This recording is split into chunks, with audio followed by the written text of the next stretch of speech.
नमस्कार, आप सभी का स्वागत है हमारे YouTube चैनल पर। आज मैं आपके लिए लाया हूँ 11th क्लास का एक बेहतरीन टॉपिक थर्मोडायनेमिक्स। ये टॉपिक या ये चैप्टर उन लोगों के लिए फ़ायदेमंद रहने वाला है जो लोग अभी लैब असिस्टेंट फिजिक्स की तैयारी कर रहे हैं।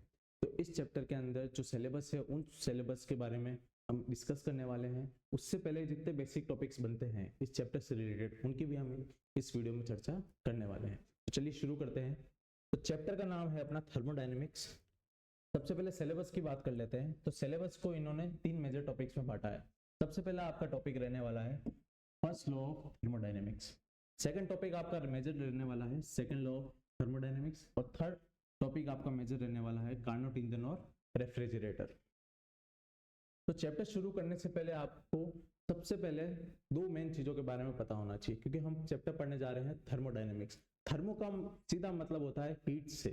तो इससे पहले हम बात करते हैं हीट और टेम्परेचर के बारे में। मेजरली हम दोनों को एक ही चीज मान लेते हैं, पर दोनों ही चीजें अलग अलग होती है। सबसे पहले अपन बात करते हैं हीट की। हीट को अगर मैं डिफाइन करूं तो हीट को मैं डिफाइन कर सकता हूं, heat is a form of energy. अगर मैं इसकी ऐसा यूनिट की बात करूं, इसकी ऐसा यूनिट होती है जूल, जिसे हम रिप्रेजेंट करते हैं कैपिटल जे से। पर हमने एक सेम यूनिट किसी और चीज की भी पढ़ी है। हमने जूल तो ऐसा यूनिट वर्क की भी पढ़ी है। वर्क की ऐसा यूनिट भी होती है जूल। यानी वर्क भी अपना क्या है, फॉर्म ऑफ एनर्जी। वर्क भी अपना क्या है, फॉर्म ऑफ एनर्जी। पर वर्क अपना कैसा वे ऑफ मोड है, ये है अपना मैकेनिकल वे।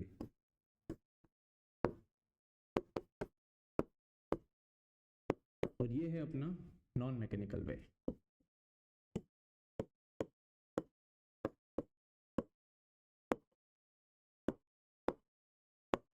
वर्क को हमने मेजरली मैकेनिक्स में पढ़ा है और हीट को हम पढ़ने वाले हैं थर्मोडायनेमिक्स में। अब हम बात करते हैं टेम्परेचर की।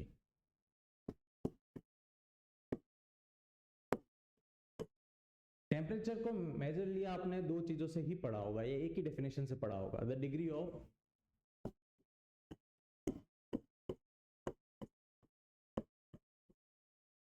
हॉटनेस एंड कोल्डनेस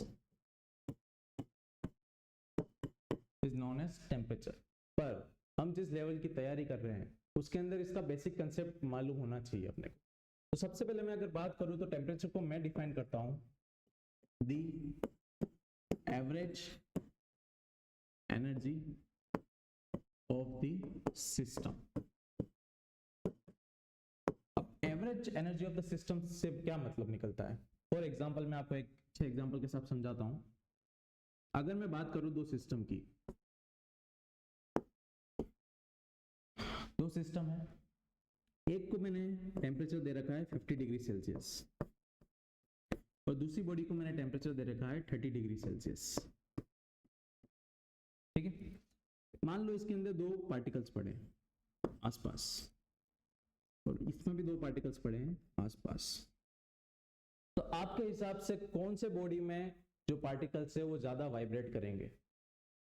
अगर इसको नॉर्मल लाइफ के एग्जांपल से देखें, अगर दो तवे हैं, एक 30 डिग्री पे और एक 50 डिग्री पे, अगर हम 30 डिग्री वाले पे हाथ रखते हैं तो अपने को इतना गर्म नहीं लगेगा, और एकदम से 50 डिग्री वाले पे रख देंगे तो एकदम से झटका अपने हाथ अपन बाहर की तरफ खींच लेंगे। तो जहां टेम्परेचर ज्यादा होता है मेजरली जो पार्टिकल्स है वो वाइब्रेट भी उसमें ज्यादा करते हैं। तो यहाँ पे जो पार्टिकल्स का वाइब्रेशन है, हर पार्टिकल टेम्परेचर मिलते में ही वाइब्रेट करते हैं। तो जैसे ही इनको टेम्परेचर मिला तो इन्होंने कर दिया वाइब्रेशन स्टार्ट। इनके पास भी एक टेम्परेचर है पर ये भी क्या कर रहे होंगे, वाइब्रेट। पर इनका जो वाइब्रेशन होगा वो इनसे तो क्या होगा, कम। अब अगर मैं इन दोनों पार्टिकल्स को पास ले आता हूं, अब यहां तो ये है 50 डिग्री सेल्सियस पे और ये है अपना 30 डिग्री सेल्सियस पे। अब इसके जो पार्टिकल्स जो वाइब्रेशन मोड पे है और इस बॉडी के जो पार्टिकल्स जो वाइब्रेशन मोड में है, दोनों अगर स्ट्राइक करेंगे तो इनके पास तो क्या है, ज्यादा काइनेटिक एनर्जी। जो ज्यादा वाइब्रेट कर रहा है उनके पास काइनेटिक एनर्जी भी क्या होती है, ज्यादा। और यहाँ पे भी जो वाइब्रेट कर रहा है उनके पास भी क्या है, काइनेटिक एनर्जी, पर वो काइनेटिक एनर्जी इनसे तो क्या है, कम। तो इनकी जो हायर काइनेटिक एनर्जी है वो जब उनसे स्ट्राइक करेंगे तो वो अपनी एनर्जी किनको देंगे, उनको। अगर अपन सीधी बात करें, दो बॉल पड़ी है, अगर हम एक बॉल को पीछे से मारेंगे और वो बॉल अगर दूसरी बॉल को स्ट्राइक करेगी तो दूसरी बॉल भी किस में आ जाएगी, मूवमेंट में। मतलब हमने एनर्जी तो दी एक बॉल को, पर उसने मूवमेंट किसका शुरू कराया, दूसरी बॉल को। मतलब उसने अपनी द्वारा जो एनर्जी उस बॉल को मिली, उस एनर्जी को उसने किस में ट्रांसफर किया, दूसरी बॉल। तो इसकी जो एनर्जी थी वो एनर्जी अब इसने किसको ट्रांसफर कर दी, इन दूसरे वाइब्रेशन। तो टेम्परेचर अब देखो यहाँ पे एक तो था 50 डिग्री पे और एक था 30 डिग्री पे। तो ऐसा ही क्यों हुआ कि इनकी एनर्जी इन पे ट्रांसफर हुई, इनकी एनर्जी इन पे ट्रांसफर क्यों नहीं हुई, क्योंकि हीट हमेशा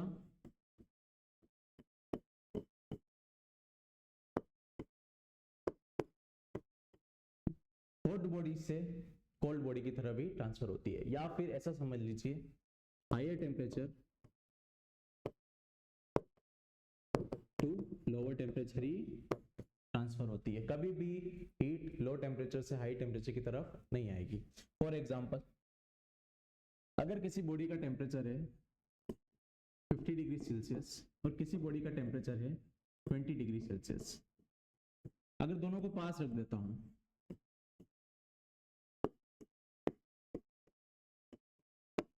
तो यहाँ पे जो हीट है वो कैसे ट्रांसफर होगी, हायर टेम्परेचर पे कौन है, अपनी बॉडी ए, और लोअर टेम्परेचर पे कौन है, अपनी body B.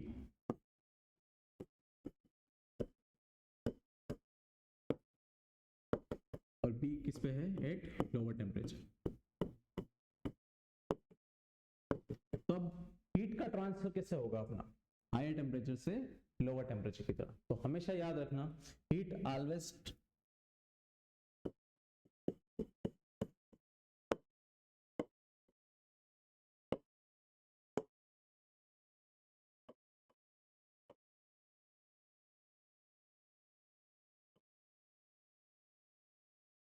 Higher temperature to lower temperature. Heat को हम रिप्रेजेंट करते हैं Q से, ठीक है। अगर मैं टेम्परेचर की बात करूं तो टेम्परेचर को हम डिफाइन अभी किया था अपन ने, the degree of coldness and hotness, या फिर the average energy of the system. इसको ऐसे समझ लीजिए कि जिसके पास ज्यादा टेम्परेचर होगा उसके मॉलिक्यूल ज्यादा वाइब्रेट करेंगे, और जो मॉलिक्यूल ज्यादा वाइब्रेट करेंगे मतलब उनके पास काइनेटिक एनर्जी भी क्या होगी, ज्यादा। और जिन बॉडी के पास काइनेटिक एनर्जी भी ज्यादा होगी मतलब उसकी ओवरऑल एनर्जी भी क्या रहने वाली है, ज्यादा। मतलब जिस बॉडी की एवरेज काइनेटिक एनर्जी ज्यादा है मतलब उसका टेम्परेचर भी क्या है, ज्यादा। अब हम बात करते हैं टेम्परेचर की यूनिट की। तो ऐसा यूनिट ऑफ टेम्परेचर होती है अपनी केल्विन। इसे हम कैपिटल के से रिप्रेजेंट करते हैं। एक एग्जांपल तो अच्छा सा, तो जब सर्दियों का टाइम होता है तब हमें ठंड ज्यादा क्यों लगती है, क्योंकि हमारी बॉडी का, ह्यूमन बॉडी का नॉर्मल टेम्परेचर होता है 37 डिग्री। और ठंड के टाइम पे जो आउटसाइड का टेम्परेचर होता है वो या तो 20 डिग्री सेल्सियस हो सकता है या 10 डिग्री सेल्सियस होता है, और रात में कभी कभी 1 डिग्री या 0 डिग्री पे भी चला जाता है। मतलब बॉडी का टेम्परेचर तो किस पे है, हाई टेम्परेचर पे, कंपेयर टू दिस। और ये सब किस पे है, लो टेम्परेचर पे। तो जो हीट का ट्रांसफर है वो कहां से कहां होना चाहिए, क्यू का ट्रांसफर होना चाहिए high temperature to low temperature. मतलब जो अपनी बॉडी की गर्माहट थी वो कहाँ चली गई, आउटसाइड।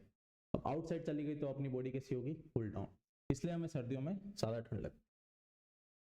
अब सबसे पहले बात करते हैं हम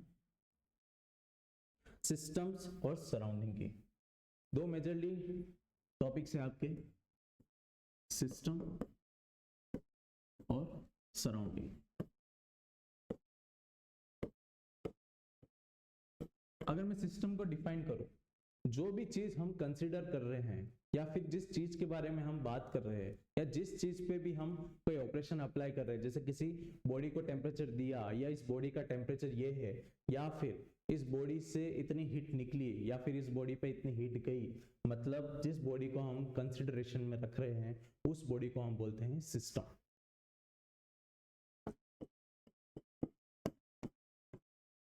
the body under consideration is termed as system। और सिस्टम को छोड़ के जो भी उसके आउटसाइड की चीजें हैं उन सबको हम डिफाइन करते हैं सराउंडिंग से। फॉर एग्जांपल,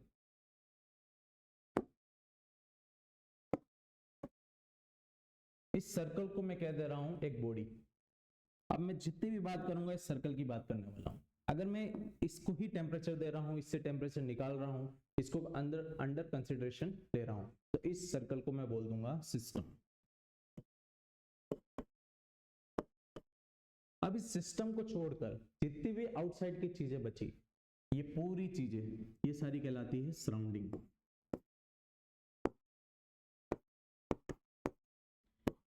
और सिस्टम और सराउंडिंग के अंदर ये जो लेयर है इसे हम बोलते हैं बाउंड्री।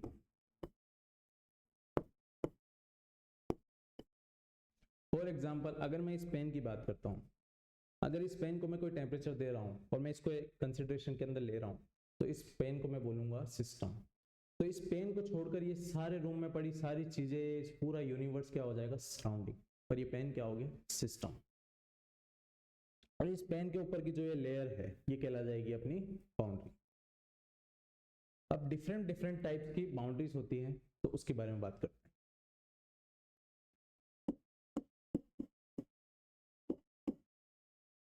बाउंड्रीज कह लो या फिर वॉल्स कह लो। तो सबसे पहले अपन बात करते हैं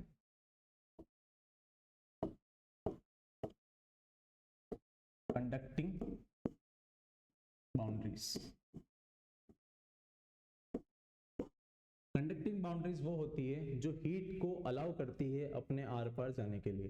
फॉर एग्जांपल, अगर आप कोई भी लोहे की चीज लोगे और उसके ऊपर अपना एक चाय का ग्लास रख दोगे गरम गरम, तो वो हीट थोड़ी देर बाद उस टेबल में ट्रांसफर हो जाएगी। मतलब वो जो टेबल की लेयर थी वो कैसी है, कंडक्टिंग वॉल्स, मतलब जो हीट का ट्रांसफर एक्सेप्ट कर रही है, मतलब जो हीट को ट्रांसफर होने दे रही है।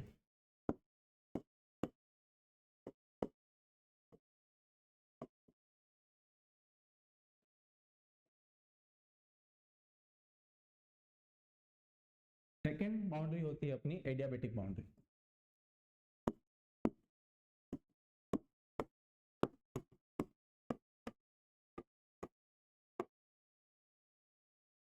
ऐसी वॉल्स या ऐसी बाउंड्रीज जो हीट को अलाउ नहीं करती अपने अंदर से गुजरने के लिए। फॉर एग्जांपल, अपन थर्मस के अंदर चाय रखते हैं तो काफी देर तक वो चाय गर्म रहती है, मतलब वो वॉल्स उस हीट को उस बॉडी से बाहर जाने नहीं दे रही है।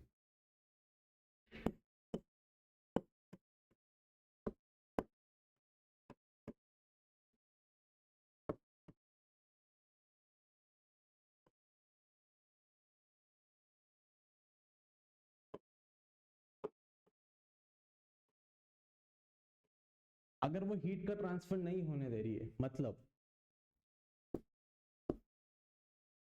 तुम्हारा जो चेंज इन हीट रहने वाला है वो हमेशा क्या रहने वाला है, जीरो। जहां पे भी एडियाबेटिक की बात आ रही है, मतलब हमेशा अपना डेल्टा क्यू क्या रहने वाला है, जीरो। मतलब हीट का ना तो हीट निकली है ना ही उसको हीट मिली है। ऐसी वॉल्स कहलाती है अपनी एडियाबेटिक वॉल्स। अब अपन बात करते हैं टाइप्स ऑफ सिस्टम्स की।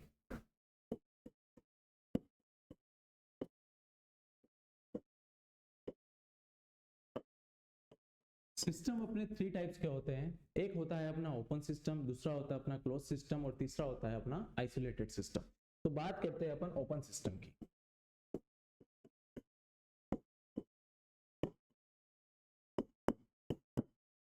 इसको एक एग्जांपल के तौर पे समझते हैं। मान लो एक चाय का कप है और वो खुला पड़ा है।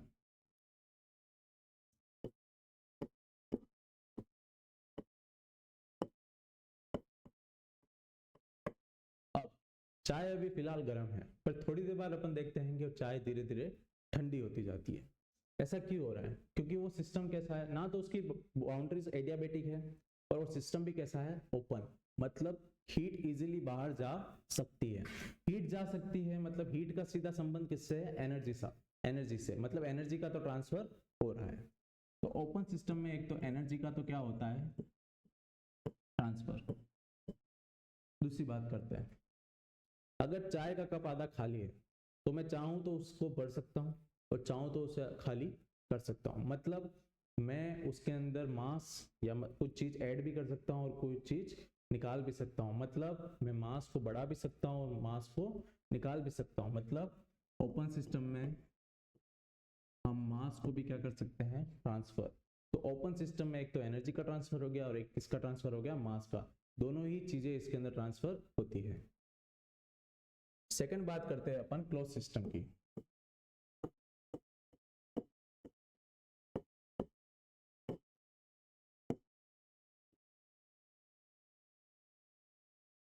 अब उसी चाय के कप के ऊपर अपन ने एक प्लेट ढक दी। अब क्या हुआ, अपन अक्सर देखते हैं जब अपन किसी चाय के कप के ऊपर प्लेट ढक देते हैं तो वो जो हीट निकलती है और प्लेट को जब हटाते हैं तो वहां पे पानी जैसी बूंदे उस पे दिखती है अपने को।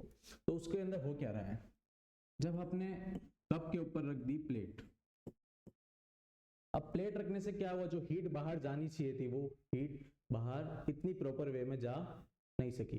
पर फिर भी चाय तो ठंडी होती है, क्यों? क्योंकि इसकी जो वॉल्स है वो एडियाबेटिक नहीं है। तो कैसी वॉल्स है, अपनी कंडक्टिंग वॉल्स है, जो हीट को अलाउ कर रही है बाहर जाने को, और बाहर की हीट भी अंदर ट्रांसफर हो सकती है। पर अब मैं अगर प्लेट ढकी हुई है तो ना तो चाय को बाहर निकाल सकता हूँ नहीं चाय को और फिल कर सकता हूँ, क्योंकि ऊपर क्या रखी हुई है, प्लेट। मतलब इसके अंदर सिर्फ किसका ट्रांसफर होता है, हीट का। और हीट का सीधा संबंध है अपना एनर्जी से। मतलब इसके अंदर हीट का, एनर्जी का क्या होता है, ट्रांसफर। पर मास इससे नहीं तो बाहर आ सकता है, नहीं हम इसके अंदर मास को निकाल सकते हैं, ना मास को ऐड कर सकते हैं। मतलब मास का ट्रांसफर इसके अंदर नहीं होता है। नेक्स्ट हम बात करते हैं आइसोलेटेड सिस्टम की।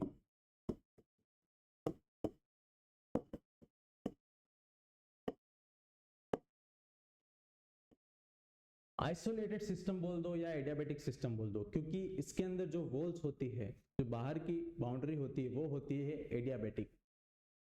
फॉर एग्जांपल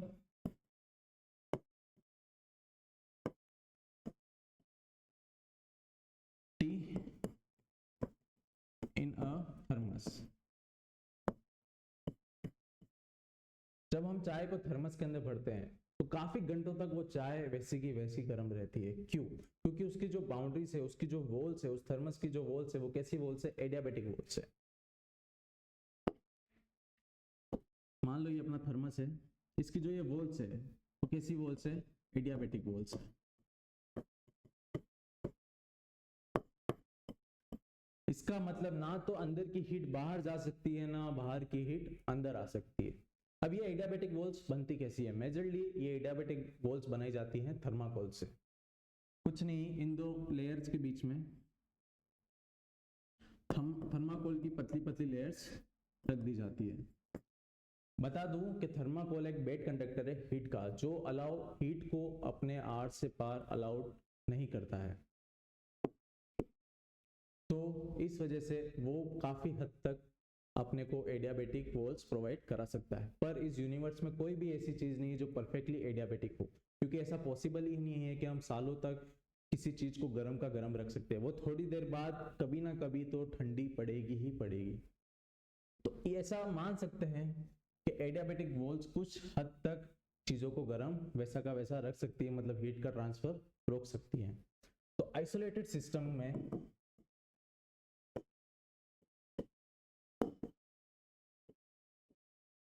अगर मैं बात करूं, आइसोलेटेड सिस्टम में हीट का ट्रांसफर तो हुआ नहीं।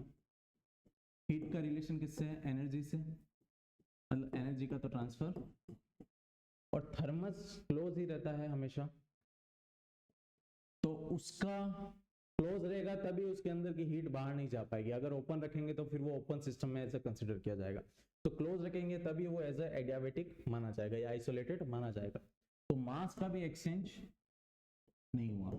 तो तीनों को मैं एक लाइन में लिखूं तो ओपन सिस्टम,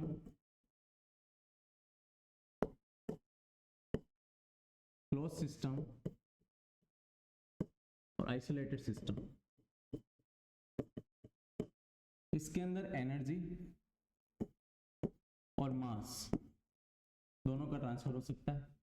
क्लोज सिस्टम में सिर्फ एनर्जी का ट्रांसफर हो सकता है और मास का ट्रांसफर नहीं हो सकता। आइसोलेटेड सिस्टम में सिर्फ कुछ हद तक एनर्जी का ट्रांसफर भी नहीं होगा और मास का ट्रांसफर तो बिल्कुल ही नहीं होगा। काफी घंटों तक एज आइडियली तो कोई एडियाबेटिक हो नहीं सकती वो, पर कुछ हद तक वो एज हीट का ट्रांसफर रोक सकती है। तो ये हो गया आपका ओपन सिस्टम, क्लोज सिस्टम और आइसोलेटेड सिस्टम। इसके बाद के जितने बेसिक्स और मेजर टॉपिक्स बनते हैं वो पूरे नेक्स्ट वीडियो में आपके सामने रख दिए जाएंगे। और पार्ट 3 में आपके लिए पूरे इससे रिलेटेड जितने भी प्रीवियस ईयर क्वेश्चंस बनते हैं उन सबको आपके बीच में लेके आएंगे और जितने भी क्वेश्चंस अलग से बनते हैं वो सारे आपको इस वीडियो में सोल्व कराए जाएंगे। धन्यवाद।